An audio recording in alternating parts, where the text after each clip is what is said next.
KNN 인물포커스입니다. 올해 정부가 벼 재배 면적 조정제를 실시하면서 찬반 논란이 커지고 있습니다.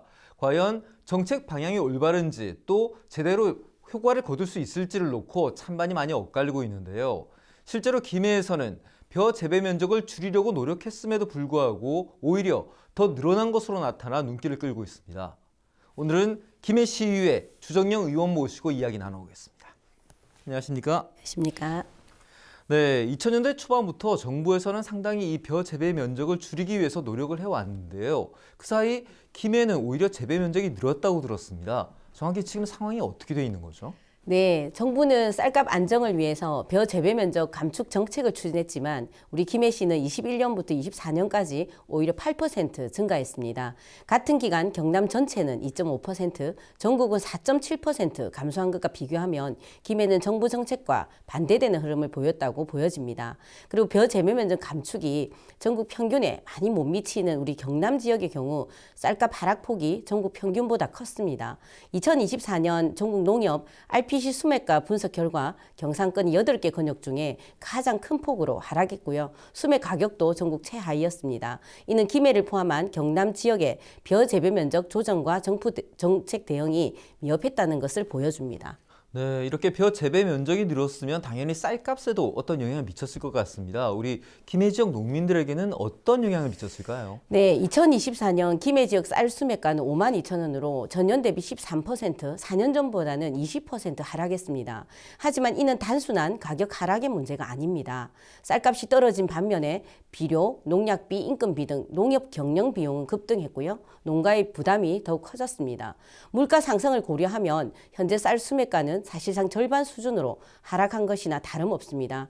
또한 같은 시기 생산된 쌀임에도 바로 옆에 부산 강서구는 6만 원인데 비해서 김해는 52,000원으로 상대적 박탈감이 매우 컸습니다.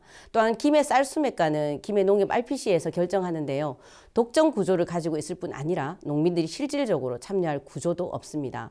김해는 쌀값을 안정할 최소한의 시스템조차 부재한 상황이고요. 이 문제가 해결되지 않으면 지역 농업의 기반이 흔들릴 위험이 있습니다. 네, 김해시가 그런데 벼 재배 면적을 줄이려는 노력을 하지 않은 건 아닐 텐데 왜 다시 도로 늘어난 겁니까? 네, 김해시는 벼 재배 면적을 줄이려 했다고 주장을 하지만 최근 4년간 오히려 8% 증가했습니다. 또한 감축을 위한 자세한 실적을 살펴보면요. 논타작물 재배 지원 사업의 경우는 2020년도 75헥타르에서 2024년도는 35.8헥타르로 절반 이하로 줄었고요. 올해 예산도 고작 4,100여만 원에 불과합니다. 이는 김해시가 벼 재배 면적 감소를 위해 적극적으로 노력했다고 보기는 어렵습니다. 그리고 논타작물 재배 지원 사업의 근본적인 문제는 벼농사의 경우 기계화가 잘 이루어져 고령 농가도 쉽게 경작할 수 있지만 타작물은 기계화율이 낮고 노동 강도가 매우 높습니다. 게다가 대체 작물은 수익성도 낮고요. 생산량 증가 시 가격 폭락 위험 또한 큽니다. 이러한 이유로 전환했다가 다시 쌀 재배로 돌아가는 경우가 많았습니다. 그러면 김해시 의원으로서 어떻겠습니까? 이 벼 재배 면적을 축소하기 위한 김해시 정책 어떤 점이 좀 보완되면 제효과를 거둘 수 있겠다 이런 제안이 있으실 것 같은데. 네, 벼 재배 면적에 대한 체계적인 관리와 대책 마련이 시급해 보입니다. 먼저 벼 재배 면적 통계를 주기적으로 조사 관리하여 증가 원인을 정확히 분석해야 합니다. 단순한 표본 조사가 아니라 김해시 자체적인 정밀 실태 조사가 필요하고요. 이를 바탕으로 중장기적인 대책을 수립하고 재배 면적 조정 정책을 효과적으로 추진해야 합니다. 또 실효성 있는 타작물 전환 지원 사업이 필요합니다. 고작 4,100만 원으로 지원금으로 무엇을 하겠습니까? 현실적인 지원 단가를 마련해서 농민들이 적극적으로 참여할 수 있도록 해야 합니다.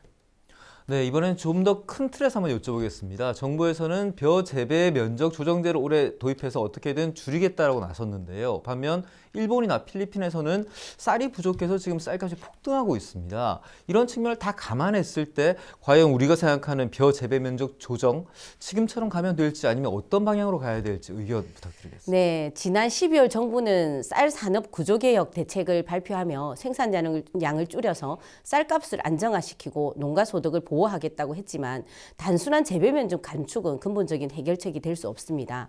안전망조차 없이 의무 부담만을 가중한다면 농가의 어려움이 더욱 가중될 것입니다. 사실 핵심 문제는 매년 40만 8,700톤의 쌀 의무 수입량입니다. 인구 감소와 쌀 소비 하락에도 불구하고 수입량은 그대로 유지되고 있고요. 국내 생산량만 줄인다면 오히려 자급률이 낮아지고 수입산 점유율만 증가할 것입니다. 일본, 필리핀 사례처럼 공급 불안정 시 식량 안보에도 굉장히 큰 위기를 초래할 수 있다고 보고요. 따라서 정부는 쌀 의무 수입량 문제의 대안을 모색해야 하고 쌀 생산 조정 제도도 일률적인 감축이 아니라 유연한 방식으로 시행해야 된다고 생각합니다. 네, 사실 이번에 아무리 지역의 문제지만 발견하기 정말 쉽지 않은 문제를 발견하셨습니다. 앞으로 우리 지역을 지키는 김해시 의원으로서 계획, 어떤 목표가 있으실 것 같은데요. 네, 시의원으로서 가장 중요한 역할은 시민의 대변자로 행정을 견제하고 다양한 어려움을 해결하는 것입니다. 사실 농업 문제는 깊이 들여다보지 못했던 분야였지만 이번 추운 겨울에 거리에서 생존권을 외치는 어르신들을 보면서 미처 살피지 못한 점이 굉장히 죄송스러웠습니다. 현재 재선 시의원으로서 임기가 1년 남짓 남았는데요.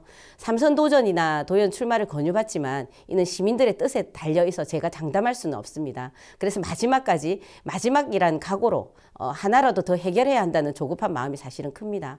남은 임기 동안 시민의 불편과 억울함을 해결하는 데 집중하겠습니다. 단순한 행정 감시를 넘어서 실질적인 문제 해결을 최우선 목표로 삼아서 시민들의 진짜 대변자가 되도록 끝까지 최선을 다하겠습니다. 네, 올해 벼 재배 면적 조정제는 일단 시행이 됐습니다. 그런데 방금 말씀하신 것처럼 시행했다고 무조건 목표를 세우려고만 하면 긍정적인 효과보다 오히려 부메랑처럼 부작용이 올 수 있다는 점 오늘 많이 배웠습니다. 바쁜 시간 내주셔서 감사합니다. 감사합니다.